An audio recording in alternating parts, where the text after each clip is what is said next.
안녕하세요. 전국에 있는 우리 아재몽 여러분 반갑습니다. 자, 우리 오늘은요, 다름이 아니라 이제 상쌤의 티스러운 고민 상담소로 다시 찾아오게 됐습니다.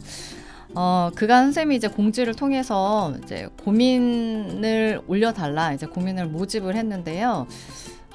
선생님이 생각했었던 것보다는 학생들이 정말 이렇게 다양한 고민들이 있구나라는 걸 요번에 새삼 더 느꼈던 것 같아요. 그러니까 그 전에도 고민 상담의 글이 좀 종종 올라오긴 했었는데 요번에 이제 본격적으로 모집을 하다 보니까 많은 학생들이 참여를 해주셨어요. 그래서 이 영상으로 제작을 할 때 어디까지 여러분들한테 공개를 할 수 있을지에 대한 부분을 정말 많이 고민을 했고, 그리고 어떻게 보여줘야 되는지에 대한 부분도 정말 조심스럽긴 했습니다, 여러분. 그래서 좀 시간이 걸렸으니까 많이 기다리셨죠? 네.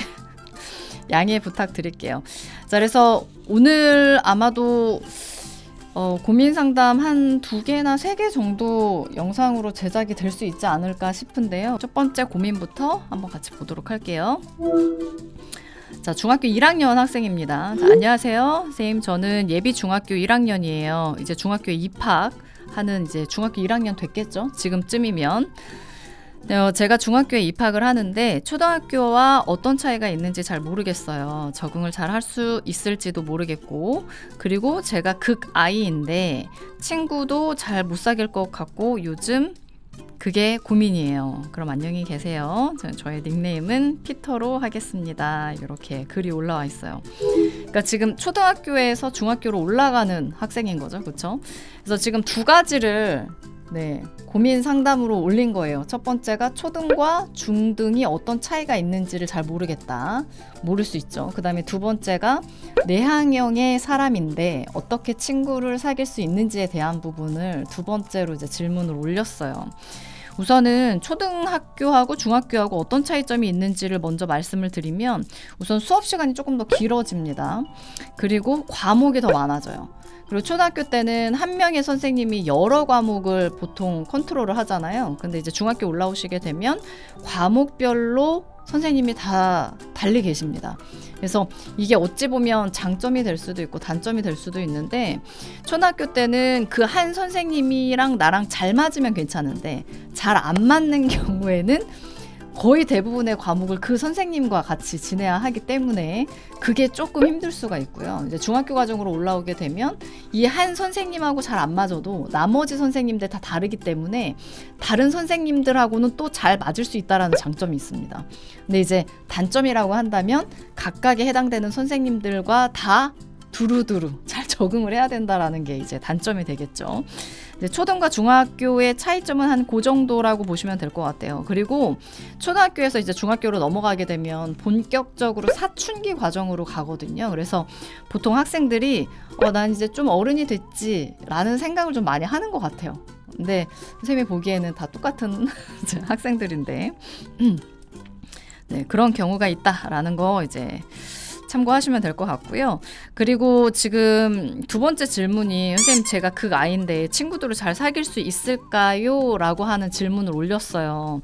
네, 선생님도 이제 내향형의 사람으로서 굉장히 큰 동질감을 느끼기는 합니다. 근데 우리 아재몽하고 선생님하고는 같은 사람은 아니기 때문에 뭐 친구 사귀는 방법이라든가 스타일 이런 것들이 완전히 동일하다라고 얘기를 할 수는 없거든요. 그래서 최대한 이제 내향형에 맞춰서 어떻게 친구를 사귀면 좋을지에 대한 부분을 선생님 나름의 그렇죠? 그런 팁을 좀 가르쳐 드리도록 할게요. 우선은 친구를 사귄다라고 했을 때 지금 중학교 들어온 지 얼마 안 된 상태에서 막 정말 영혼을 나눌 수 있는 베스트 프렌드를 만들고 싶다, 이 욕심은 우선은 버리셔야 됩니다. 우선은 어떻게 보통은 친구를 사귀게 되냐, 겹치는 시간으로 사귀는 경우가 보통이라고 보시면 되거든요. 그래서 바로 옆자리에 있는 친구하고 첫 번째로 친구가 될 가능성이 좀 크고 얘기할 기회가 많잖아요. 그렇죠? 그리고 이제 수행평가를 하다 보면 얘기를 할 기회가 또 많아요. 그래서 이제 수행평가 같은 조에 있는 팀원끼리 친해지는 경우가 또 있고, 그 다음에 이제 중학교 과정에서는 동아리 활동을 하는지 모르겠지만 동아리 활동하면서 굉장히 친한 친구를 만나게 되는 경우가 많습니다. 근데 이제 동아리 활동을 내향형의 친구들이 하는 경우가 이렇게 많지가 않기 때문에 그거는 하나의 이제 방법이다라는 거 정도만 알아두시면 될 것 같고요. 그 다음에 이제 급식 줄 쓸 때 요게 정말 대박인 것 같아요. 선생님이 생각하기에는.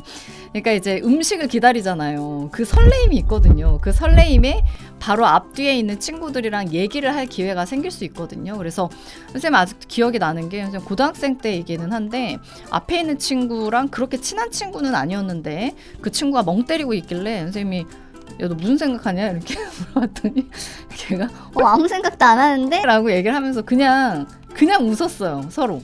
근데 웃으면서 이제 오늘 반찬 뭐야? 뭐 이렇게 얘기를 하다 보니까 이제 좀 친해진 케이스가 좀 있었거든요. 근데 그 친구가 나중에 알고 보니까 성격이 굉장히 착하더라고요.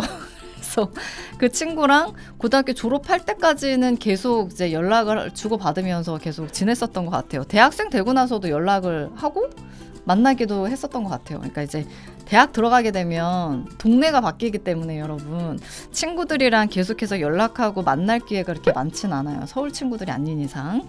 그래서 옆자리, 그 다음에 수행평가 같은 조에 있는 팀원들 혹은 동아리 활동 내지는 급식 줄 서면서 이제 친구를 사귈 수 있다라고 하는 점 참고하면 좋겠죠. 그리고 이제 적응을 잘하는 친구들이 또 있어요. 이제 보통 친구들 빨리빨리 사귀고 적응 잘하는 친구들 보면 선생님 그 질문 게시판에 매일같이 찾아와서 그 학교 생활 같이 공유하는 민준이라고 하는 친구가 있는데 그 친구가 선생님 저 학교에서 이런 일이 있었어요. 친구랑 이런 대화했어요. 왜 사잘구리한 것들 다 와가지고 얘기를 하거든요.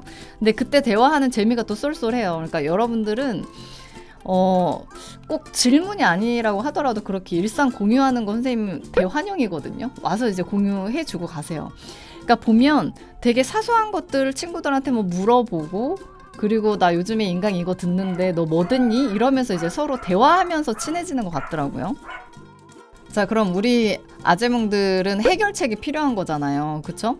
그래서 뭐 같은 조든 뭐 내지는 옆에 있는 친구든 말을 안 하면 친해질 수가 없습니다. 이게 텔레파시로 대화할 수 없잖아요. 그쵸? 그래서 우선은 뭐 절친한 친구를 만들겠다라는 마음가짐으로 학교를 가지 마시고 하루에 한 문장씩 친구들한테 말 걸어보기를 목표로 하세요. 그래서 뭐 이게 뭐 그냥 말을 하면 나 혼자 말하는 것처럼 독백처럼 될 수도 있잖아요. 그러니까 질문을 하나씩 한번 해보자. 근데 그 질문의 난이도가 높으면 안 돼요. 그러니까 쉽게 대답할 수 있는 것들이 있잖아요. 그래서 오늘 되게 날씨 좋은 것 같아, 그치? 뭐 이런 거라든가 아니면 너 혹시 오늘 숙제 뭔 줄 알아? 뭐 이런 것들 수학 숙제 너 알고 있니? 뭐 이런 거 쉽게 대답해 줄 수 있는 거 있잖아요. 그런 것들을 하나씩 한 문장씩 하루에 한 문장씩 목표로 해보면 좋을 것 같고 그 다음에 이제 모르는 게 있으면 끙끙 앓지 말고 특히 내향형의 친구들은 끙끙 앓는 친구들 많이 있는 걸로 알고 있는데 물어보세요. 그냥 무슨 말인지 가시죠. 그리고 완벽하게 잘하려고 하지 않았으면 좋겠어요. 그럼 긴장하게 되거든요. 완벽주의 성향을 자꾸 가지려고 하면 긴장하게 됩니다. 그래서 그런 마음가짐으로 친구들한테 한 문장씩 물어보는 것도 괜찮은 방법일 것 같아요. 그리고 이제 보통 내향형의 친구들 같은 경우에는 우선은 말을 걸기보다는 보통 그렇지 않나요? 선생님 같은 경우는 그런데 뭔가 새로운 그런 모임이라든가 새로운 환경에 처해지게 되면 선생님은 관찰을 좀 하는 편이에요.